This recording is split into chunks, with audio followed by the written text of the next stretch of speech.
Students, आज की इस वीडियो का टॉपिक है क्रिस्टलीय ठोसों में आबंधों के प्रकार।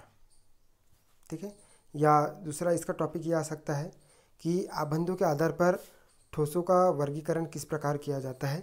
ठीक है, इसमें हमने पिछले वीडियो में देखा था कि क्रिस्टलीय ठोस क्या होता है। क्रिस्टलीय ठोस ऐसे पदार्थ होते हैं जिसमें एक निश्चित आवर्ती व्यवस्था होती है परमाणु की या अणुओं की, है ना। अब इन क्रिस्टल में विभिन्न परमाणु किस बल के द्वारा आपस में बंधे रहते हैं, है ना। ये बल कितने प्रकार के होते हैं, ठीक है, और उन बलों के आधार पर उन क्रिस्टलों का किस प्रकार से हम वर्गीकरण करते हैं या उस ठोसों का किस प्रकार से वर्गीकरण करते हैं, इसी आधार पर हम इस वीडियो में पूरी चर्चा करने वाले हैं। तो सबसे पहले जो आबंध जो होते हैं क्रिस्टल में वो 5 प्रकार के होते हैं। पहला आबंध होता है आयनिक आबंध, दूसरा होता है सहसंयोजी आबंध, तीसरा होता है धात्विक आबंध, चौथा जो होता है वो वान डेर वाल्स या आणविक आबंध, और पांचवा होता है हाइड्रोजन आबंध। और इन्हीं आबंधों के आधार पर हम जो ये क्रिस्टल है या क्रिस्टलीय ठोस जो है हम उसका वर्गीकरण कर सकते हैं।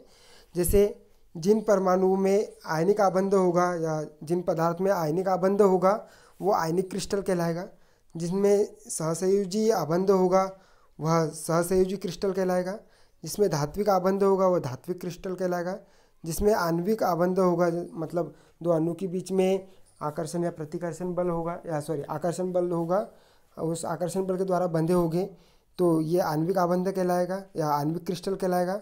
और जिसमें हाइड्रोजन के द्वारा कोई परमाणु बंधा होगा, है ना, वो हाइड्रोजन आबंध कहलाएगा और उसका जो क्रिस्टल है वो क्या कहलाएगा, हाइड्रोजन क्रिस्टल कहलाएगा, है ना। तो इस प्रकार से हम 5 प्रकारों को देखने वाले हैं। और क्रिस्टलीय ठोस के जो 5 प्रकार हैं आयनिक क्रिस्टल, सहसंयोजी क्रिस्टल, धात्विक क्रिस्टल, वान डेर वाल्स या आणविक क्रिस्टल और हाइड्रोजन क्रिस्टल, इनके बारे में समझने का प्रयास करेंगे। तो सबसे पहले हम स्टार्ट करते हैं आयनिक आबंध की ओर, है ना। ठीक है, ये हमारा आयनिक आबंध का उदाहरण, ठीक है, NaCl नाम सुना होगा आप लोगों ने। जो साधारण नमक होता है ना, उसको हम कहते हैं NaCl। अब देखो यहाँ पर हम आयनिक की बात कर रहे हैं, किसकी बात कर रहे हैं, आयनिक आबंध की बात कर रहे हैं। तो यहाँ पर आयनिक का अर्थ ये समझ सकते हैं हम कि इनमें आयन बनेंगे। क्या बनेंगे, आयन बनेंगे। और ये आयन कैसा होगा, एक धनायन होगा और दूसरा ऋणायन होगा, बराबर है ना।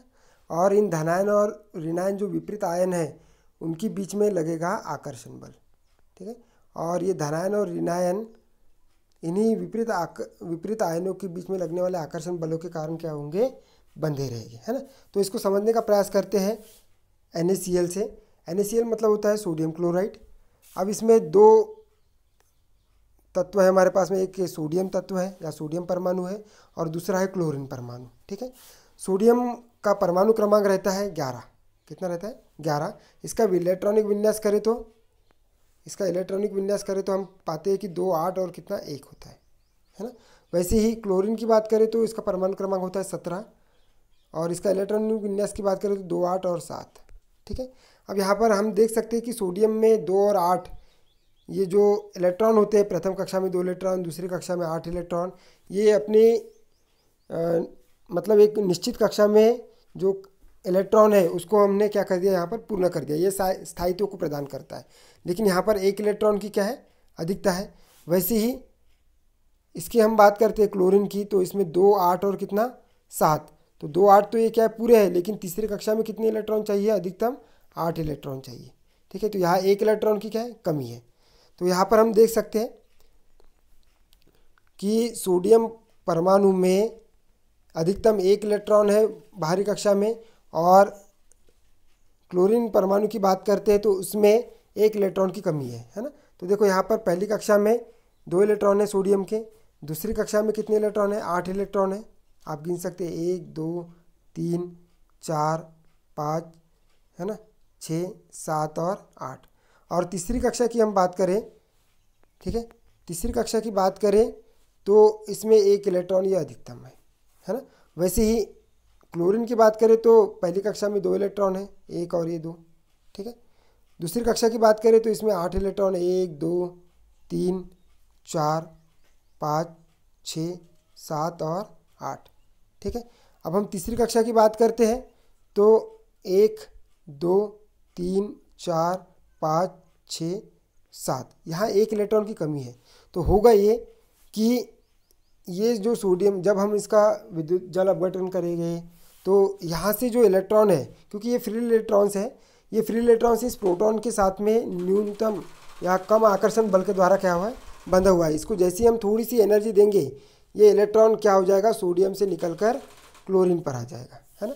तो सोडियम से निकलकर क्लोरीन पर आ गया, तो जब इसने इलेक्ट्रॉन दिया है तो ये धनावेशित बन जाएगा सोडियम, और इसने इलेक्ट्रॉन लिया है तो ये क्या बन जाएगा, ऋणावेशित बन जाएगा।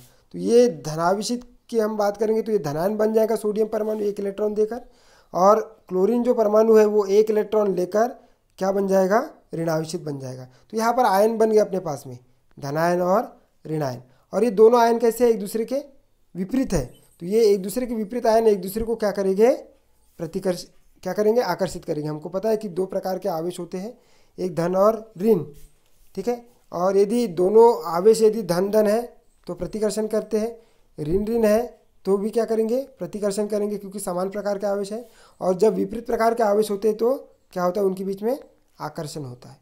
और इन्हीं आकर्षण बंध के कारण ये सोडियम क्लोराइड जो परमाणु है वो बंधा रहता है। तो ये क्रिस्टल जो है वो आयनिक क्रिस्टल कहलाता है ना। और इनके बीच में, सोडियम और क्लोरीन के बीच में जो बंध बना रहता है ना, वह बंध क्या कहलाता है, आयनिक आबंध कहलाता है ना। और ये आयनिक आबंध जो है वो बहुत ही स्ट्रॉन्ग फोर्स के द्वारा बंधा रहता है। ठीक है ना। तो यहाँ से हम देख सकते हैं कि आयनिक आबंध क्या हो जाएगा, यहाँ पर भी देखा हमने, ये देखो यहाँ से सोडियम से एक क्लोरीन परमाणु यहाँ पर निकल कर आया है, तो सोडियम बन गया प्लस और क्लोरीन बन गया माइनस। और जब प्लस और माइनस जो है 2 आवेश है तो एक दूसरे को क्या करेंगे, अट्रैक्ट करेंगे, तो ये एक दूसरे की ओर पास में आएंगे, है ना। तो इनके बीच में, सोडियम और क्लोरीन के बीच में जो आबंध बनेगा वो आबंध क्या कहलाएगा, वो कहलाएगा आयनिक आबंध। ठीक है, क्या कहलाएगा, आयनिक आबंध कहलाएगा। ठीक है, अब देखो यहाँ पर हमने परिभाषा में लिख दिया है कि आयनिक आबंध या क्या कहलाएगा, किसी पदार्थ में जो विपरीत आवेशित आयन है, जैसे हमने लिखा था प्लस और माइनस, ये देखो यहाँ पर सोडियम क्लोराइड का क्या बन गया, सोडियम प्लस और क्लोरीन माइनस। इनकी मध्य लगने वाले जो विद्युत बल है, आकर्षण बल, उनके कारण जो उत्पन्न आबंध जो होता है उसको हम क्या कहते हैं, आयनिक आबंध कहते हैं। ठीक है, मतलब किसी पदार्थ में विपरीत आवेशित आयनों के मध्य लगने वाले क्या, तीव्र आकर्षण बल के कारण उत्पन्न आबंध को क्या कहते हैं, आयनिक आबंध कहते हैं, है ना। अब आयनिक आबंध एक प्रकार के परमाणुओं से दूसरे प्रकार के परमाणु पर इलेक्ट्रॉन के स्थानांतरण के कारण उत्पन्न होता है। ये हमने देखा था कि सोडियम से इलेक्ट्रॉन कहाँ पर हुआ था, स्थानांतरित क्लोरीन पर हुआ था, है ना। तो ये हम लिख सकते हैं इसको। तो आयनिक आबंधों की परिभाषा हमने यहाँ पर क्या कर दी, स्पष्ट कर दी कि किसी पदार्थ में विपरीत आवेशित आयनों प्लस और माइनस के बीच लगने वाले विद्युत बल के कारण उत्पन्न आबंधों को क्या कहते हैं, आयनिक आबंध कहते हैं, है ना। इसका उदाहरण NaCl है और एक है सीजियम क्लोराइड CsCl, है ना। तो Cs पर प्लस बन जाएगा और क्लोरीन पर माइनस बन जाएगा। अब ऐसा क्रिस्टल जो आयनिक आबंधों को प्रदर्शित करता है वो क्या कहलाएगा, आयनिक क्रिस्टल कहलाएगा। तो वह क्रिस्टल जो धनात्मक तथा ऋणात्मक आयनों से मिलकर क्या होता है, बना होता है, जैसे सोडियम क्लोराइड, है ना। वो धनात्मक और ऋणात्मक आयनों से मिलकर बना हुआ है, तो इसको हम कहेंगे आयनिक क्रिस्टल। ठीक है, जैसे NaCl लिख लिया, है ना। तो आप स्पष्ट समझ गए होंगे कि आयनिक आबंध और आयनिक क्रिस्टल क्या है, जिनमें ऐसे ठोस जिनमें क्या होते हैं, धन और ऋण 2 प्रकार के आयनों के बीच में क्या लगता है, तीव्र आकर्षण बल लगता है। और उन आकर्षण बल के कारण जो बंधे होते हैं क्रिस्टल्स, वो परमाणु, है ना, उस क्रिस्टल में, तो वो क्या कहलाता है, आयनिक क्रिस्टल कहलाता है। ठीक है, तो यहाँ से हमने अब इसकी क्या देखेंगे, आयनिक क्रिस्टल के गुण देखेंगे कि क्या क्या गुण है। कि इस आयनिक क्रिस्टल की सबसे मेन चीज़ है कि बंधन ऊर्जा बहुत अधिक होती है। ठीक है, बंधन ऊर्जा क्या होती है, बहुत अधिक होती है, और वो होती है 5 इलेक्ट्रॉन वोल्ट से कितनी, 10 इलेक्ट्रॉन वोल्ट की कोटि की, है ना। मतलब ये क्रिस्टल क्या होते हैं, बहुत ही अधिक कठोर होते हैं। ठीक है, उसके पश्चात इनके गलनांक और क्वथनांक क्या होते हैं, बहुत उच्च होते हैं। ठीक है, उसके पश्चात ये साधारण ताप पर क्या होते हैं, विद्युत के कुचालक होते हैं, और ताप बढ़ने पर इनकी चालकता क्या होती है, बढ़ती जाती है। ठीक है, उसी प्रकार से ये जो क्रिस्टल होते हैं आयनिक क्रिस्टल, ये दृश्य प्रकाश के लिए पारदर्शी होती है, और ये क्रिस्टल जल में क्या होते हैं, विलय होते हैं। आपने देखा है NaCl जो होता है साधारण नमक, वो जल में भी क्या हो जाता है, विलय हो जाता है ना। मतलब जैसे हम जल में डालते हैं उसको तो वो अपनी उपस्थिति खो देता है, हम प्राप्त नहीं कर सकते कि इसमें नमक है करके, है ना, केवल उसका अनुभव कर सकते हैं ना, वो दिखता नहीं है नमक की कहाँ है। ठीक है, उसी प्रकार से अवरक्त विकिरणों को तेजी से क्या करता है, अवशोषित करता है। तो मेन चीज़ क्या है कि इनके गलनांक और क्वथनांक उच्च होंगे, ये विद्युत के कुचालक होंगे, इनकी चालकता बढ़ेगी, है ना, मतलब साधारण ताप पर विद्युत के कुचालक और ताप बढ़ाने पर चालकता बढ़ेगी। वैसे ही जल में विलय होते हैं, और ये अवरक्त विकिरणों को तेजी से क्या करते हैं, अवशोषित करते हैं, है ना। तो सबसे पहला प्रकार हमने देखा कौन सा, आयनिक क्रिस्टल का। अब हम सेकंड देखेंगे सहसंयोजी क्रिस्टल, जिसको हम कहते हैं कोवेलेंट क्रिस्टल या कोवेलेंट बॉन्ड कहेंगे, है ना। तो इसको समझना है अपने को यहाँ से, ये देखो, है ना, ये आप देख रहे हो कि ये जल का परमाणु है H2O, जिसको हम कहते हैं ना, क्या कहते हैं, H2O, जिसमें हाइड्रोजन के कितने हैं, 2 परमाणु स्थित है, और ऑक्सीजन का कितना है, 1 परमाणु स्थित है। अब हम ऑक्सीजन की बात करते हैं तो इसमें परमाणु कैसे होते हैं, ऑक्सीजन में होते हैं कितने, परमाणु क्रमांक होता है उसका 8, है ना। तो इसको हम कैसे लिख सकेंगे, 2 और कितना 6, ऐसा लिखेंगे। अब 2 और 6 लिखेंगे तो इसमें कितने इलेक्ट्रॉन की ज़रूरत है, 2 इलेक्ट्रॉनों की ज़रूरत है।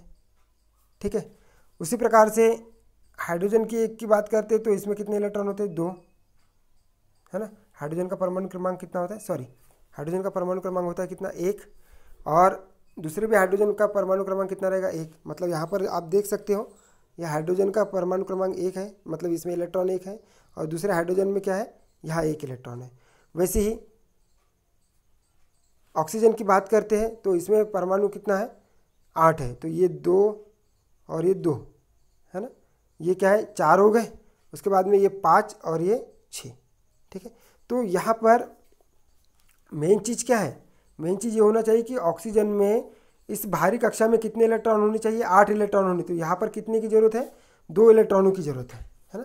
तो 2 इलेक्ट्रॉन जो है वो 1 इलेक्ट्रॉन किससे संबंध बनाएगा, इस हाइड्रोजन से बनाएगा, और दूसरा किससे बनाएगा, इस हाइड्रोजन से बनाएगा। तो यहाँ आप देख सकते हो, यहाँ आप देख सकते हो कि इसमें क्या किया है, इस हाइड्रोजन ने एक परमाणु जो है वो ग्रहण किया है, किससे, एक परमाणु किया है किससे, एक इलेक्ट्रॉन ग्रहण किया है किससे, इस हाइड्रोजन परमाणु से, और दूसरा इलेक्ट्रॉन ग्रहण किया है इस हाइड्रोजन परमाणु से। और इन दोनों हाइड्रोजन परमाणुओं से ये एक सहसंयोजी रूप में बंधी हुई है। मतलब इस इलेक्ट्रॉनों पर तीनों का क्या रहेगा, साझा रहेगा, है ना। मतलब इसमें भी ऑक्सीजन का साझा है और इसमें भी ऑक्सीजन का साझा है उस हाइड्रोजन परमाणु पर, है ना। तो ये जो है वो कोवेलेंट बॉन्ड कहलाता है, मतलब सहसंयोजी, तीनों का जो है वो एक मिश्रित रूप है। मतलब उसमें न इलेक्ट्रॉन का स्थानांतरण हो रहा है एक से दूसरी जगह पर, लेकिन उसमें जो बॉन्ड बन रहा है वो प्लस और माइनस आवेशों के कारण बन रहा है ना। मतलब इसमें जो बंध बन रहा है वो एक एक इलेक्ट्रॉनों का उस ऑक्सीजन परमाणु से साझा हुआ है, और इसी साझा को अपन सहसंयोजी बोल सकते हैं, है ना। मतलब संयोजित हुए है और वो हुए, मतलब सम्मिलित रूप में। तो इसको हम क्या बोलेंगे, कोवेलेंट बॉन्डिंग बोलेंगे, है ना। मतलब इसमें non metals atoms share electrons, इसमें नॉन मेटल जो होता है ऑक्सीजन या हाइड्रोजन, वो क्या करता है, अपने इलेक्ट्रॉन को शेयर करते हैं या साझा करते हैं एक दूसरे से। ठीक है, बराबर है, समझ में आ रहा। तो ये है आपका हाइड्रोजन का कोवेलेंट बॉन्ड, है ना। तो यहाँ से भी आप देख सकते हो कि ऐसे क्रिस्टल जो कि एक दूसरे से जुड़े होते हैं, हेल्ड टुगेदर, किससे, कोवेलेंट बॉन्ड से, वो क्या कहलाते हैं, कोवेलेंट क्रिस्टल कहलाते हैं या सहसंयोजी क्रिस्टल कहलाते हैं। जैसे इसमें एक डायमंड है, ग्रेफाइट है और सिलिकॉन है। सिलिकॉन का भी अपन उदाहरण देखेंगे, ठीक है। इसमें तो ये है अपना सहसंयोजी आबंध। तो सहसंयोजी आबंध क्या है? वह आबंध जो दोनों परमाणु में परस्पर, है ना, संख्या में, समान संख्या में इलेक्ट्रॉनों के एक दूसरे को आदान प्रदान के कारण क्या होते हैं, उत्पन्न होता है। मतलब इलेक्ट्रॉनों का एक दूसरे में आदान प्रदान हुआ है ना, क्या हुआ है, परस्पर संख्या में या समान संख्या में इलेक्ट्रॉनों के एक दूसरे को आदान प्रदान करने के कारण क्या होता है, उत्पन्न होता है, क्या कहलाता है, सहसंयोजी आबंधन कहलाता है ना। यहाँ पर देखो अर्धचालक पदार्थ सिलिकॉन और सिलिकॉन परमाणु की बात करते तो आपको दिखाता हूँ मैं, ये सिलिकॉन है ना, जिसके बाहरी कक्षा में कितने इलेक्ट्रॉन होते हैं, 4 इलेक्ट्रॉन होते हैं। मतलब सिलिकॉन के एक परमाणु में बाहरी कक्षा में कितने इलेक्ट्रॉन होते हैं, 4 परमाणु।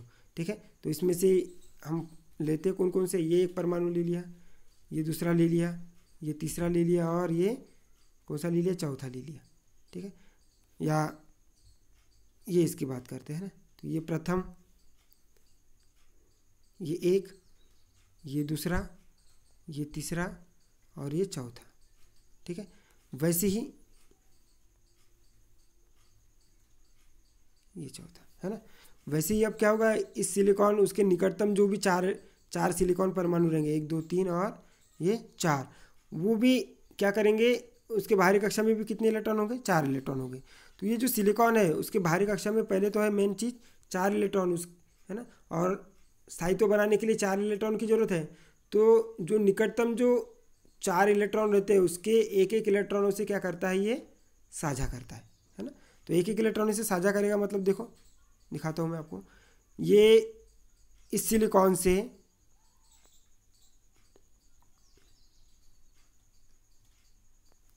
ये वाला जो सिलिकॉन परमाणु दिख रहा है आपको, कौन सा, ये वाला है ना, उससे एक इलेक्ट्रॉन ये साझा किया, इस सिलिकॉन परमाणु से ये वाला एक इलेक्ट्रॉन का साझा किया, इस सिलिकॉन परमाणु से ये वाले एक इलेक्ट्रॉन का साझा किया, वैसे ही इस सिलिकॉन परमाणु से ये वाले एक इलेक्ट्रॉन का साझा किया, है ना। तो ये पूरे बॉन्ड क्या हो गए, बंध गए।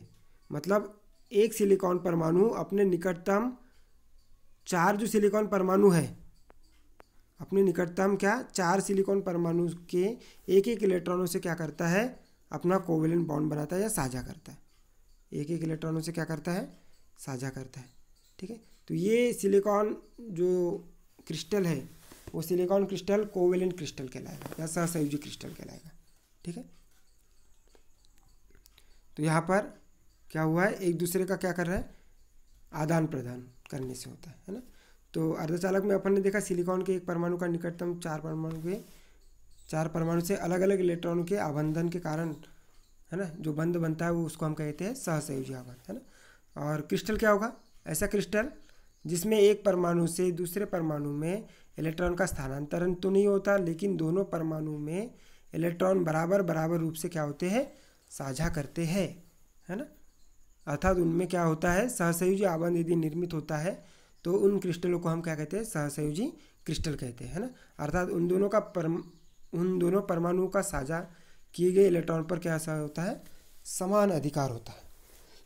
ठीक है, मतलब जो भी साझा किए गए इलेक्ट्रॉन रहेंगे तो उसमें दोनों परमाणुओं का समान अधिकार रहेगा। ठीक है, जैसे हम क्या करते हैं, कोई एक कंपनी बनाते हैं जिसमें 4 लोग आपस में मिलकर क्या करते हैं, पैसे डालते हैं, है ना। तो मतलब समान रूप से पैसे डालते हैं और उसमें समान रूप से सबका क्या रहता है, अधिकार रहता है, चाहे वो प्रॉफिट में हो चाहे वो लॉस में हो, है ना। तो ये एक उदाहरण है आपका सिंपल रूप में जो बताने का। यदि वो एक इलेक्ट्रॉन का साझा करते हैं, एक इलेक्ट्रॉन का साझा करते हैं तो उसको अपन सिंगल बॉन्ड से प्रदर्शित करते हैं। यदि 2 इलेक्ट्रॉनों का साझा करते हैं तो अपन उसको डबल बॉन्ड कहते हैं, और यदि 3 इलेक्ट्रॉनों का साझा करेंगे तो ट्रिपल बॉन्ड बोलेंगे, है ना। तो इस प्रकार से ये सहसंयोजी क्रिस्टल और सहसंयोजी आबंधों को हमने समझ लिया। ठीक है, अब इसके गुण क्या क्या है, इसके गुण जो है वो जो बंधन ऊर्जा जो होती है वो हमने जो पहले देखा था कौन सा, आयनिक क्रिस्टल, उस आयनिक क्रिस्टल के बंधन ऊर्जा से कम होती है ना। कितने, 6 इलेक्ट्रॉन वोल्ट से 12 इलेक्ट्रॉन, सॉरी इससे थोड़ी सी ज़्यादा होगी, वहाँ पर 5 से 10 थी, यहाँ पर कितना है, 6 से 12 इलेक्ट्रॉन वोल्ट होती है ना। मतलब इसकी जो बंधन ऊर्जा होती है वो बहुत ही अधिक होती है, इसलिए ये क्रिस्टल भी क्या होते हैं, बहुत अधिक कठोर होते हैं। सेकंड, इसके गलनांक और क्वथनांक दोनों भी कैसे उच्च होते हैं, ये क्रिस्टल भी साधारण ताप पर विद्युत के कुचालक होते हैं और ताप बढ़ाने पर विद्युत के सुचालक होते हैं। जैसे ये सिलिकॉन परमाणु जो अर्धचालक पदार्थ है, ये भी सामान्य ताप पर कैसा होगा, विद्युत का कुचालक। और इसमें जैसे ही अपन ताप बढ़ाएंगे तो ये क्रिस्टल जो होंगे, ये जो सहसंयोजी बंध से जो इलेक्ट्रॉन होंगे वो अपना बॉन्ड तोड़ देंगे, और जब इलेक्ट्रॉन फ्री हो जाएगा तो वहाँ पर बनेगा, वहाँ पर उत्पन्न होगी धारा, तो उसमें धारा प्राप्त हो जाती है ना। मतलब वो विद्युत के सुचालक कहलाएगी। कब? जब उसमें क्या करेंगे, ताप बढ़ाएंगे, है ना। अब उसकी अशुद्धि भी मिलाते हैं तो उसकी भी चालकता क्या होती है, बढ़ती है। हमने देखा था अर्धचालक पदार्थों में 12वीं में कि पी प्रकार का अर्धचालक और एन प्रकार का अर्धचालक, है ना। तो पी प्रकार का अर्धचालक और एन प्रकार का अर्धचालक क्या है, अशुद्ध अर्धचालक है, जिसमें अशुद्धि मिलाते हैं। पी प्रकार के अर्धचालक में 3 परमाणु पदार्थ की अशुद्धि मिलाते हैं, जिसमें एक होल बन जाता है। और एन प्रकार के अर्धचालक में 5 संयोजी परमाणु की अशुद्धि मिलाते हैं, जिसमें एक इलेक्ट्रॉन क्या बन जाता है, अधिकतम बन जाता है, उसमें इलेक्ट्रॉनों की संख्या ज़्यादा बढ़ जाती है। तो वो अशुद्धि मिलाने पर उनकी चालकता क्या होती है, बढ़ती है। उसी प्रकार से ये क्रिस्टल अवरक्त विकिरणों के लिए पारदर्शी होते हैं और दृश्य प्रकाश के लिए कैसे होते हैं, अपारदर्शी होते हैं, है ना। मतलब दृश्य प्रकाश को ये गुजरने नहीं देता है, और क्या अवरक्त विकिरणों को ये गुजरने देता है। ठीक है, तो ये होगा आपका सेकंड टाइप का सहसंयोजी आबंध और क्रिस्टल। अब बात करते हैं मेटालिक क्रिस्टल। मेटालिक क्रिस्टल मतलब होता है धात्विक क्रिस्टल। ठीक है, क्या होगा, धात्विक क्रिस्टल या धात्विक आबंध, है ना। तो धात्विक आबंध में हम देखते हैं कोई भी धातु, चाहे आप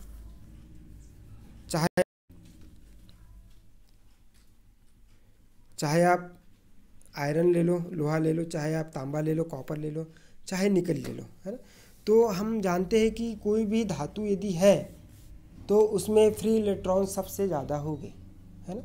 ठीक है, धातु में जो फ्री इलेक्ट्रॉन्स होते हैं या मुक्त इलेक्ट्रॉन्स होते हैं वो सबसे ज़्यादा होते हैं।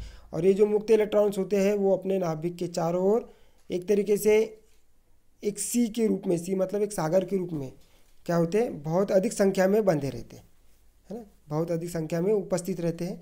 तो इन धनायन मतलब प्रोटॉन और मुक्त इलेक्ट्रॉनों के बीच में जो भी आबंध होता है वो कहलाता है आयनिक आबंध, वो कहलाता है क्या, धात्विक आबंध, क्योंकि ये धातु के अंदर हो रहा है और धातु में इलेक्ट्रॉन की संख्या बहुत ही ज़्यादा है और धनायन की संख्या क्या रहती है, बहुत कम रहती है। तो धनायन और इलेक्ट्रॉन के बीच में जो आबंध बना रहता है उसको हम कहते हैं धात्विक आबंध। ठीक है, तो ये धात्विक आबंध में होता क्या है कि इनमें फोर्स बंधा रहता है। कौन सा फोर्स है, अट्रैक्शन फोर्स है या आकर्षण बंध है। किसके बीच में, इलेक्ट्रॉन सी का मतलब होता है कि बहुत अधिक संख्या में क्या है, इलेक्ट्रॉन्स है, फ्री इलेक्ट्रॉन्स है। और मेटल केटाइन का मतलब होता है धनायन। ठीक है, तो धनायन और इलेक्ट्रॉन के बीच में जो भी आबंध लगता है उसको हम कहते हैं मेटालिक बॉन्ड कहते हैं या धात्विक आबंध कहते हैं, है ना। ठीक है, और ये बहुत ही अधिक तीव्र बल से क्या होते हैं, एक दूसरे से बंधे रहते हैं। ठीक है, तो यहाँ पर आप इधर भी देख सकते हो, ये जो धन जो दिया है वो मेटालिक केटायन को शो करता है, धनायन को शो करता है। और जो ये इलेक्ट्रॉन्स है ना, ये हमने पीले इसमें शो किया है। ठीक है, ये इलेक्ट्रॉन सी को शो करता है जो कि फ्री मूविंग इलेक्ट्रॉन्स रहते हैं, है ना, या मुक्त इलेक्ट्रॉन्स रहते हैं जो कि क्या होते हैं, अब उस धात्विक पदार्थ में फ्रीली रूप से क्या करते हैं, मूव करते रहते हैं, है ना। तो यहाँ हम देख सकते हैं, है ना, ये देखो ये धनायन है, उस धनायन में ये देखो फ्री इलेक्ट्रॉन्स कैसे है, ये इस टाइप से, है ना, एक तरीके से बहुत अधिक संख्या में है ये, है ना। तो इसी धनायन और ये इलेक्ट्रॉन फ्री इलेक्ट्रॉन्स के बीच में जो भी बंध लगता है वो क्या कहलाता है, वो कहलाता है मेटल आयन, ये मतलब वो कहलाता है धात्विक आबंध। ठीक है, तो धातु के अंदर जो भी धनायन और फ्री इलेक्ट्रॉन्स के बीच में जो भी बंध लगेगा वो क्या कहलाएगा, वो कहलाएगा धात्विक आबंध, है ना।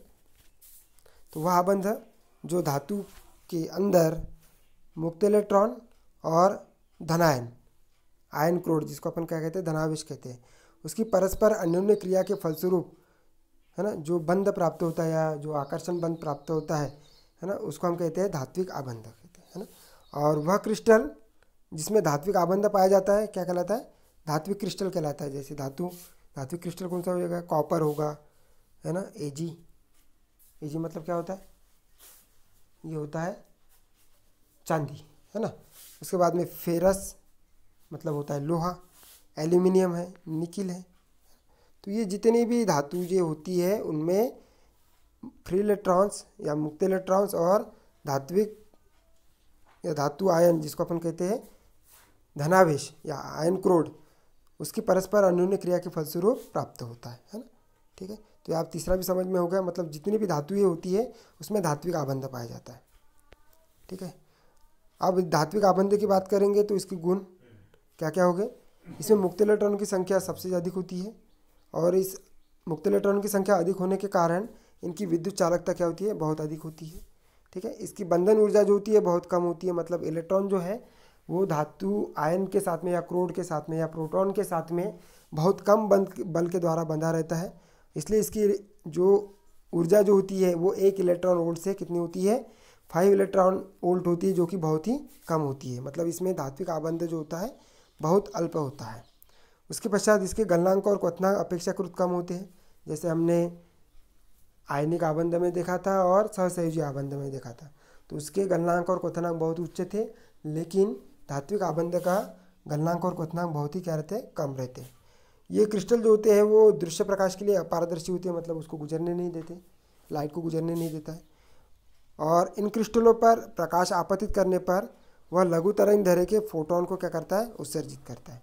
मतलब जब किसी भी धातु तल पर हम लघु तरंग दैर्घ्य का क्या पराबैंगनी प्रकाश जब हम करते हैं, लघु तरंग दैर्घ्य का पराबैंगनी प्रकाश जो है वो उस पर आपतित करते हैं, तो वो जो फ्री इलेक्ट्रॉन्स है वो क्या होने लगते हैं, उत्सर्जित होने लगते हैं। और उत्सर्जित होने के कारण उसमें क्या उत्पन्न हो जाती है, फोटोन धारा उत्पन्न हो जाती है ना, या फोटो इलेक्ट्रिक करंट है ना जनरेट हो जाती है। अब नेक्स्ट जो है वो उन क्रिस्टलों की तन्यता का गुण पाया जाता है। हम देखते हैं कि धातु में तन्यता का गुण उत्पन्न होता है, मतलब इसको जब हम गर्म करते हैं और या लोहे को हमने गर्म किया, फिर हम जैसे ही उसको पीटते हैं तो क्या होते हैं, उसमें उसके तार बनाए जा सकते हैं या उसको खींचा जा सकता है। ठीक है, तो ये हो गया आपके कौन से 3 प्रकार। अब आता है आपका वांडरवाल्स या आणविक क्रिस्टल, है ना। ठीक है, या आणविक क्रिस्टल या आणविक आबंध, है ना। तो आणविक आबंध जो होता है 2 अध्रुवीय का मतलब होता है नॉन पोलर, है ना। 2 अध्रुवीय अणुओं के बीच में या मॉलिक्यूल के बीच में प्राप्त होता है ना। अब यदि हमने एक अणु की बात की तो एक अणु में मान लो कि इसमें इलेक्ट्रॉन की जो डेंसिटी है, मतलब फ्री इलेक्ट्रॉन जो है वो बहुत ही कैसे है, कम है। लेकिन एक इलेक्ट्रॉन में क्या है, एक परमाणु में क्या है, इलेक्ट्रॉन की डेंसिटी क्या है, बहुत ज़्यादा है ना। तो यहाँ पर ये कम इलेक्ट्रॉन डेंसिटी वाला परमाणु है और यहाँ पर बहुत अधिक इलेक्ट्रॉन डेंसिटी वाला परमाणु है। तो जहाँ पर इलेक्ट्रॉन की डेंसिटी कम रहेगी वहाँ पर धनायन की डेंसिटी क्या होगी, सबसे ज़्यादा होगी। तो इसमें ये पार्शियली क्या हो जाएगा, धनावेशित हो जाएगा, है ना, मतलब आंशिक रूप से धनावेशित परमाणु कहलाएगा। और जिसमें इलेक्ट्रॉन की डेंसिटी बहुत ही अधिक होगी, है ना, वह क्या कहलाएगा, वह कहलाएगा आंशिक ऋणावेशित, मतलब वो पूरा का पूरा ऋणावेशित हो जाएगा। तो ये धन और ऋण इनके बीच में अब जो बॉन्ड उत्पन्न होता है, इनके बीच में जो बॉन्ड उत्पन्न होता है, कौन सा बॉन्ड, आकर्षण बॉन्ड। तो ये बॉन्ड कहलाता है आणविक बॉन्ड, मतलब 2 अणु के बीच में लग रहा है। ये 2 अणु कौन कौन से हैं, ये है अध्रुवीय अणु, है ना। और इन अध्रुवीय अणु के बीच में जो भी बॉन्ड जनरेट होता है वो क्या कहलाता है, वो कहलाता है आणविक बॉन्ड, है ना, या आणविक आबंध। या आणविक आबंधों को हम वांडरवाल भी कहते हैं। और वांडरवाल जो बल होता है वो भी किन्हीं 2 अणु के बीच में लगता है। और ये अणु कैसे होने चाहिए, नॉन पोलर होना चाहिए, अध्रुवीय अणु होने चाहिए। ठीक है, तो यहाँ हमने देखा था कि 2 परमाणु लिए हमने, एक वाला लिया नॉन पोलर मॉलिक्यूल और दूसरा भी लिया नॉन पोलर मॉलिक्यूल। इसमें इलेक्ट्रॉन की डेंसिटी कम है तो ये आंशिकली क्या हो जाएगा, धनावेशित हो जाएगा। इसमें इलेक्ट्रॉन की डेंसिटी बहुत ही क्या है, अधिक है, तो ये क्या हो जाएगा, इसमें इलेक्ट्रॉन की डेंसिटी अधिक है तो ये ऋणावेशित हो जाएगा। ठीक है, और दोनों के बीच में जब ये नॉन पोलर है तो ये ध्रुवित नहीं होते हैं, लेकिन जैसे ही हम ये प्लस और ये माइनस दोनों अणु को जब हम पास में लेकर आते हैं तो ये इनमें क्या उत्पन्न हो जाता है, हल्का सा आकर्षण बंध उत्पन्न हो जाता है। मतलब इसमें नॉन पोलर मॉलिक्यूल में क्षण भर के लिए पोलैरिटी या ध्रुवता क्या हो जाती है, उत्पन्न हो जाती है। और इन्हीं ध्रुवता के कारण उनमें क्या बन जाता है, एक बंध बन जाता है जो कि दो अणु के बीच में लग रहा है, दोनों मॉलिक्यूल्स के बीच में लग रहा है, इसलिए हम उसको कहते हैं आणविक आबंध। ठीक है। और इनमें आणविक आबंध किसके कारण होता है, जो ध्रुवता उत्पन्न होती है जिसके कारण इन दोनों मॉलिक्यूल्स के बीच क्या हो जाता है, एक अल्प आकर्षण बल कार्य करने लगता है। ठीक है। तो इस प्रकार से ये क्या है, आणविक आबंध जो है वो अति अल्प आकर्षण बल होता है जो कि दो अध्रुवीय अणु के बीच में कार्य करता है ना। तो इसकी डेफिनेशन हम देखेंगे कि यह क्या है, एक प्रकार की वीक इंटरेक्शंस है। मतलब यह एक प्रकार का वीक आकर्षण बल है या अल्प आकर्षण बल है जो नॉन पोलर मॉलिक्यूल या जिसको हम कहेंगे अध्रुवीय अणु के बीच में प्राप्त होती है या बीच में लगता है कि मध्य होती है ना। इस इंटरेक्शन के कारण वान डेर वाल्स फोर्स क्या होते हैं, उत्पन्न होते हैं, जो उन्हें एक दूसरे को क्या करने का कार्य करता है, कनेक्ट करके रखने का कार्य करता है। ठीक है। तो हम यहाँ पर देख लिया कि क्या आणविक आबंध क्या है, दो नॉन पोलर मॉलिक्यूल या अध्रुवीय अणु के बीच में लगने वाला अल्प आकर्षण बल है ना। इस अल्प आकर्षण बल को हम क्या कहते हैं, वान डेर वाल्स बल्स कहते हैं। ठीक है। और इसका मान जो होता है वो कितना होता है, 2 से 10 किलो कैलोरी प्रति मोल होता है। ठीक है। तो यहाँ हम देखें क्या कि वह बल वान डेर वाल्स या आणविक आबंध अपन देख रहे हैं ना। तो वह बल जो विभिन्न परमाणु में आकर्षण के फलस्वरूप किसी क्षण परमाणु के विपरीत सिरों पर क्या उत्पन्न होता था, ऋणात्मक और धनात्मक। मतलब दोनों परमाणुओं के बीच में या दोनों अणु के बीच में क्या उत्पन्न हो रहा है, एक पर प्लस हो रहा है और दूसरे पर माइनस उत्पन्न हो रहा है। और इस धनात्मक और ऋणात्मक आयनों के एकत्रित होने के कारण जो बल उत्पन्न होता है उसको हम क्या कहते हैं, वान डेर वाल्स या आणविक आबंध कहलाता है ना। अब उसमें क्रिस्टल क्या होगा, वह क्रिस्टल जिसमें आणविक या वान डेर वाल्स आबंध पाया जाता है क्या कहलाएगा, वान डेर वाल्स या आणविक क्रिस्टल कहलाता है ना। जैसे helium, neon, argon, krypton, xenon, radon, जो अक्रिय गैसें जितनी भी होती है इनमें वान डेर वाल्स या आणविक आबंध पाया जाता है। ठीक है ना। अब इसके गुण की बात करते तो इसमें आबंध ऊर्जा बहुत ही कम रहेगी क्योंकि इसमें आकर्षण बल ही क्या है, कम है। ठीक है। तो इसमें आबंधन ऊर्जा जो होती है अत्यंत क्षीण होती है, कितनी, 0.1 इलेक्ट्रॉन वोल्ट की होती है। इसके गलनांक और क्वथनांक भी क्या रहेंगे, बहुत ही कम रहेंगे।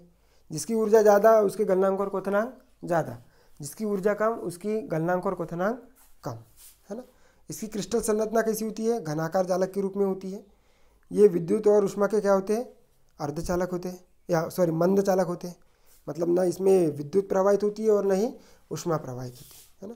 ये पारदर्शी और कैसे होते हैं, मृदु होते हैं। ठीक है। इसमें न तो इलेक्ट्रॉन का स्थानांतरण होता है और न ही साझा होता है।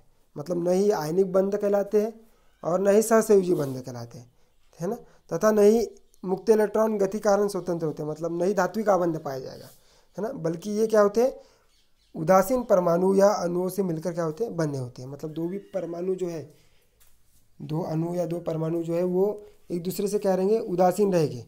तो एक प्लस और माइनस दोनों के बीच में जो भी आकर्षण बल रहेगा जो कि उस पदार्थ को उदासीन करने का काम करेगा, उनके बीच में बंध लगता है और उस बंध को हम कहते हैं वान डेर वाल्स या आणविक आबंध। ठीक है। इसे आसानी से क्या किया जाता है, संपीड़ित या विरूपित किया जा सकता है। जैसे गैसेस मैंने बताई थी, hydrogen, helium, neon, krypton, xenon, radon, ये गैसें हैं। इन गैसों को हम संपीड़ित कर सकते हैं, मतलब उसको प्रेस कर सकते हैं, और विरूपित कर सकते हैं। विरूपित मतलब उसको उसका आकार भी क्या कर सकते हैं, चेंज कर सकते हैं। ठीक है। तो ये होगी अपने पास में वान डेर वाल्स या आणविक आबंध, है ना। अब आते हैं हम हाइड्रोजन बॉन्ड के ऊपर, है ना। तो हाइड्रोजन बॉन्ड क्या होता है, कोई भी हाइड्रोजन परमाणु के साथ में किसी भी परमाणु, है ना, जो कि क्या रहेगा, हाईली क्या रहेगा, निगेटिव रहेगा। हम देखेंगे उसको अगले इसमें। तो जो भी हाईली निगेटिव के साथ में यदि हाइड्रोजन क्या होता है, अट्रैक्ट होता है, हाइड्रोजन परमाणु उससे जुड़ा रहता है, तो वो कहलाता है हाइड्रोजन आबंध। और ये हाईली कौन सा हो जाएगा, एक हो जाएगा ऑक्सीजन, एक हो जाएगा फ्लोरीन और एक हो जाएगा नाइट्रोजन। कौन कौन से पदार्थ है ये हाईली नेगेटिव, ऑक्सीजन, फ्लोरीन और नाइट्रोजन, है ना। तो ये जो हाइड्रोजन आबंध जो होता है, यह हाइड्रोजन आबंध अट्रैक्टिव फोर्स होता है किसके बीच में, निगेटिव और ये निगेटिव और ये क्या, पॉजिटिव, ठीक है। ये दो, एक हाइड्रोजन, ये जल का एक अणु है और ये जल का दूसरा अणु है। तो जल के दो अणु के बीच में एक माइनस आयन हाईली जो निगेटिव रहेगा और एक प्लस आयन, दोनों के बीच में जो बल लगेगा वो कहलाएगा हाइड्रोजन बॉन्ड, है ना। और ये हाइड्रोजन बॉन्ड क्या होता है, बहुत ही अल्प होता है किसकी तुलना में, आयनिक बॉन्ड की तुलना में और कोवेलेंट बॉन्ड की तुलना में, ठीक है ना। इसको समझने का प्रयास करते हैं। और हमने देखा था कि जो हाइड्रोजन एटम जो होता है वो एक कोवेलेंटली बॉन्ड होता है जो कि हाईली इलेक्ट्रोनेगेटिव एटम्स के मॉलिक्यूल्स के बीच में लगता है। मतलब जो हाईली इलेक्ट्रोनेगेटिव एटम्स है, हाईली इलेक्ट्रोनेगेटिव एटम्स कौन से, ऑक्सीजन, नाइट्रोजन और फ्लोरीन, ठीक है। तीनों के साथ में हाइड्रोजन ने क्या किया है, आबंध बनाया हुआ है, दिख रहा है यहाँ पर, है ना। तो ये जो हाईली नेगेटिव एटम्स है उसके साथ में हाइड्रोजन का जो भी बंध बना रहेगा उसको हम बोलेंगे हाइड्रोजन एटम या हाइड्रोजन बॉन्ड बोलेंगे, है ना। तो ये देखो यहाँ पर ये H+ बन गया और ये हाईली नेगेटिव है फ्लोरीन, ठीक है। तो HF के बीच में कोवेलेंट बॉन्ड हो गया। उसी प्रकार से हाइड्रोजन तो प्लस रह गई, नाइट्रोजन जो है वो हाईली नेगेटिव रहेगा, जैसे मैंने बताया था, तीन प्रकार के, एक ऑक्सीजन, एक नाइट्रोजन और एक क्या, फ्लोरीन, ठीक है। तो ये हो गया दूसरा कौन सा, नाइट्रोजन के साथ में जो कि हाईली इलेक्ट्रोनेगेटिव एटम्स रहेगा। उसी प्रकार से तीसरा जो है वो क्या है, इस हाइड्रोजन के साथ में क्या जुड़ा हुआ है, ऑक्सीजन जुड़ा है जो कि हाईली नेगेटिव है ना। तो ये H2O का अणु है ना। इसमें O और H के बीच में, ऑक्सीजन और हाइड्रोजन के बीच में क्या बना है, कोवेलेंट बॉन्ड बना है।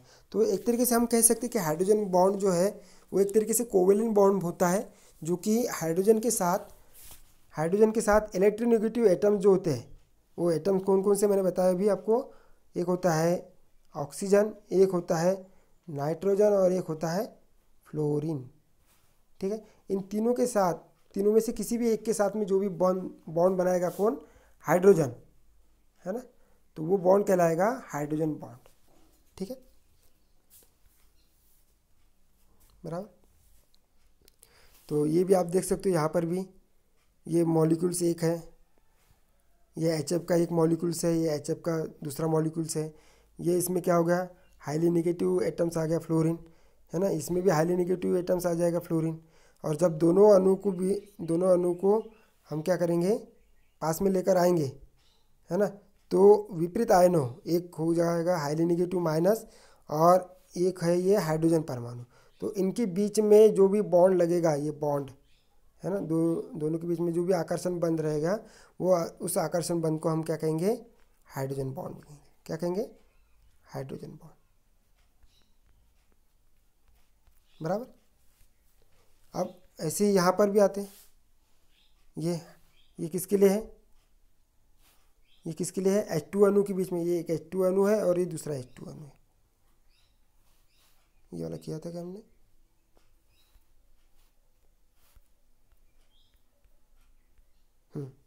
ये H2O की, अभी HF का लिया था, अभी किसका लेंगे, H2O का लेंगे। तो इसमें भी वैसे ये H2 का एक अणु और ये H2 का दूसरा अणु, इसमें ये बन गया कैसा, ये निगेटिव बन जाएगा, ये भी निगेटिव रहेगा और इसमें क्या रहेगा, ये पॉजिटिव रहेगा और ये भी क्या रहेगा, पॉजिटिव, क्योंकि इनके बीच में क्या लग रहा है, कोवेलेंट बॉन्ड लग रहा है। इनके भी बीच में क्या लग रहा है, कोवेलेंट बॉन्ड लग रहा है। अब जब दोनों, एक माइनस और दूसरा कौन सा, एक माइनस और दूसरा कौन सा, ये प्लस, इनके बीच में कौन सा बॉन्ड लगेगा, इनके बीच में लगेगा आकर्षण बंध, है ना। तो ये जो आकर्षण बंध होगा वही क्या कहलाएगा, हाइड्रोजन बंध कहलाएगा, हाइड्रोजन बॉन्ड कहलाएगा। और ये कैसा रहेगा, वीकर बॉन्ड रहेगा, किसकी तुलना में, आयनिक बंध और कोवेलेंट बॉन्ड की तुलना में, ठीक है। ये H2 का मॉलिक्यूल बताया मैंने, है ना, जिसमें साझा की हुई है, एक एक इलेक्ट्रॉनों ने क्या किया है, यहाँ पर साझा किया हुआ है। और एक एक इन सभी इलेक्ट्रॉनों पर किसका साझा है, किसका साझा है, इस ऑक्सीजन का साझा है ना। तो ये हाइड्रोजन एटम है, ठीक है, ये भी हाइड्रोजन एटम है, ये प्लस प्लस का काम करेगा और ये किसका काम करेगा, माइनस का काम करेगा। तो ये ऑक्सीजन एटम जो है वो हाईली नेगेटिव इलेक्ट्रोनेगेटिव रहेगा, है ना। और जब हाईली इलेक्ट्रोनेगेटिव रहेगा तो ये क्या हो जाएगा, पोलैरिटी जनरेट करेगा, ठीक है। ये स्लाइटली पॉजिटिव हो जाएगा क्योंकि H2O जो अणु है वो पोलर अणु कहलाता है या ध्रुवीय अणु कहलाता है ना, जिसमें धनायनों का केंद्र और ऋणायनों का केंद्र एक दूसरे के संपाती नहीं होते हैं, है ना। अब इसको हम क्या कर सकते हैं, पोलर कह सकते हैं, है ना। तो ये स्लाइटली पॉजिटिव है, कौन, धनायन, और ये जो है ऑक्सीजन जो है वो क्या है, स्लाइटली निगेटिव है ना। अब जब दोनों अणु को एकदम पास में लेकर आते हैं तो ये ऑक्सीजन का माइनस और हाइड्रोजन का प्लस, ठीक है। तो इनके बीच में क्या होगा, अट्रैक्शन होगा, attraction of positive and negative, ठीक है। और जब अट्रैक्शन पॉजिटिव और निगेटिव होगा तो उनके बीच में क्या बनेगा, बंध बनेगा। और ये बंध जो होगा वो बंध कहलाएगा किसके बीच में, इसके और इसके बीच में, हाइड्रोजन और ऑक्सीजन के बीच में जो भी बंध कहलाएगा वो कहलाएगा हाइड्रोजन बॉन्ड, है ना, ठीक है। तो जो जल का अणु जो होता है वो हाइड्रोजन बॉन्ड कहलाता है या क्या कहलाता है, हाइड्रोजन क्रिस्टल कहलाता है ना। वैसे ही देखो यहाँ पर ये जल का हो गया, ये अमोनिया का होगा, मतलब ये है H2O जल जिसको अपन बोलेंगे, ये है अमोनिया मतलब N, और ये कितने H3, ठीक है। और ये HF हाइड्रोफ्लोराइड, है ना, HF के बीच में। तो ये जो तीनों जो है वो क्या कहलाते हैं, ये तीनों जो क्रिस्टल है वो हाइड्रोजन क्रिस्टल कहलाएंगे। इनके बीच में हाइड्रोजन बॉन्ड होगा क्योंकि हाइड्रोजन का किसके साथ में, ऑक्सीजन, हाइड्रोजन का है नाइट्रोजन के साथ में, और हाइड्रोजन का है फ्लोरीन के साथ में, जो हाईली इलेक्ट्रोनेगेटिव एलिमेंट्स रहेंगे उनके साथ में बॉन्ड बना रहेगा, ठीक है ना। अब ये जो बॉन्ड जो होता है वो लिक्विड में जो होता है वो कैसा होता है, बहुत ही कम बॉन्ड होता है, लिक्विड में कम बॉन्ड होते हैं, मतलब कुछ बॉन्ड्स बने रहते हैं, और सॉलिड में सबसे ज़्यादा बॉन्ड रहते हैं, और जो भाप होती है, जो गैस होती है उसमें बहुत ही कम होते हैं, है ना। तो गैस में सबसे कम हाइड्रोजन बॉन्ड होगा, सॉलिड में सबसे ज़्यादा हाइड्रोजन बॉन्ड होगा। आप लोगों ने देखा है जो कार्बन वाला या ग्रेफाइट वाला, है ना, तो इनमें जो बॉन्ड होता है वो कैसा होता है, सबसे ज़्यादा होता है, इसमें बॉन्ड सबसे ज़्यादा रहेगा, इसलिए इसको अपन बोलेंगे सॉलिड फॉर्म में। और जिसमें कम रहेगा वो लिक्विड फॉर्म में रहेगा, जैसे हमने H2 के बारे में देखा था, है ना। तो क्या देखा अभी हमने कि हाइड्रोजन आबंध, हाइड्रोजन का क्या होता है, एक परमाणु, है ना, दो परमाणु के मतलब किसी भी, जैसे ऑक्सीजन के दो परमाणु से क्या होता है, द्वारा आकर्षित होता है, या हाइड्रोजन के परमाणु के तीव्र बलों द्वारा क्या होता है, आकर्षित होता है। इस प्रकार प्राप्त आबंध को क्या कहते हैं, हाइड्रोजन आबंध कहते हैं। मतलब हाइड्रोजन का एक परमाणु किसी दूसरे परमाणु के द्वारा क्या होता है, तीव्र बल द्वारा आकर्षित होता है, और इस प्रकार के आबंध को हम कहते हैं क्या, हाइड्रोजन आबंध कहते हैं। और यह आबंध आयनिक होता है, इसमें प्लस और माइनस चीज़ होती है, ये देखा हमने H2 के बारे में। तथा मुख्यतः सर्वाधिक क्या होता है, विद्युत ऋणात्मक परमाणु से होता है, जैसे हमने बताया था कि हाईली इलेक्ट्रोमैग्नेटिक हाईली इलेक्ट्रोनेगेटिव जो मॉलिक्यूल्स होते हैं या आइटम्स होते हैं, जैसे ऑक्सीजन हो गया, फ्लोरीन हो गया और नाइट्रोजन हो गया, इन तीनों के साथ में हाइड्रोजन ने जो भी बॉन्ड बनाया है उनके कारण प्राप्त होता है हाइड्रोजन आबंध, ठीक है। तो इसमें हाइड्रोजन परमाणु अपने इलेक्ट्रॉन को अणु के किसी अन्य परमाणु, जैसे दो पड़ोसी परमाणु को देता है, तथा प्रोटॉन क्या बन जाता है, हाइड्रोजन आबंध बनाता है ना। मतलब प्रोटॉन जो होगा वो H+ जो होगा वो हमेशा हाइड्रोजन के फॉर्म में रहेगा, है ना। मतलब इसमें H2 में हाइड्रोजन जो रहेगा वह हमेशा प्लस में रहेगा, अमोनिया में हाइड्रोजन जो रहेगा वो हमेशा प्लस में रहेगा, HF में हाइड्रोजन जो रहेगा वो हमेशा प्लस में रहेगा, मतलब प्रोटॉन का काम करेगा, ठीक है। तो ये उसका H2 का उदाहरण हमने बता दिया, ठीक है, H2 आबंध, है ना, ये इसको अपन हाइड्रोजन आबंध कहेंगे। अब क्रिस्टल क्या होगा? वह क्रिस्टल जिसमें हाइड्रोजन आबंध पाया जाता है ना। वह क्रिस्टल, यहाँ पर आबंध मत लिखना, क्या लिखो ना, वह क्रिस्टल जिसमें हाइड्रोजन आबंध पाया जाता है हाइड्रोजन आबंधित क्रिस्टल कहलाता है। जैसे जल है ना, जिसको अपन बोलेंगे H2। अब इसके गुण कौन कौन से होंगे? इसके गुण होंगे तो हाइड्रोजन आबंध की प्रकृति कैसी होती है? आयनिक होती है ना। इसकी बंधन ऊर्जा सबसे कम रहेगी 0.5 इलेक्ट्रॉन वोल्ट। और ये क्रिस्टल कैसे होंगे? पारदर्शी होते हैं, है ना। जैसे आपने जल देखा तो जल क्या है? पारदर्शी है। इनकी विद्युत तथा उष्म चालकता कैसी होती है? बहुत ही कम होती है ना। तो इस प्रकार से हमने क्या किए, अभी पांचों जो प्रकार होते हैं किसके? ठोसों के वर्गीकरण के, है ना। मतलब ठोस को या क्रिस्टलाइन ठोस को हमने 5 प्रकार में जब बांटा था, जिसमें आयनिक क्रिस्टल, सहसंयोजी क्रिस्टल, धात्विक क्रिस्टल, कौन सा आणविक क्रिस्टल और हाइड्रोजन क्रिस्टल। तो इन 5 प्रकारों को और उनके आबंधों के आधार पर हमने उसको क्या करने का प्रयास किया? समझने का प्रयास किया, है ना। तो आप ये वीडियोस देखिए और इसको शेयर भी कीजिए, ठीक है। और इसका फीडबैक भी हमको दीजिए कि ठीक है। Thank you.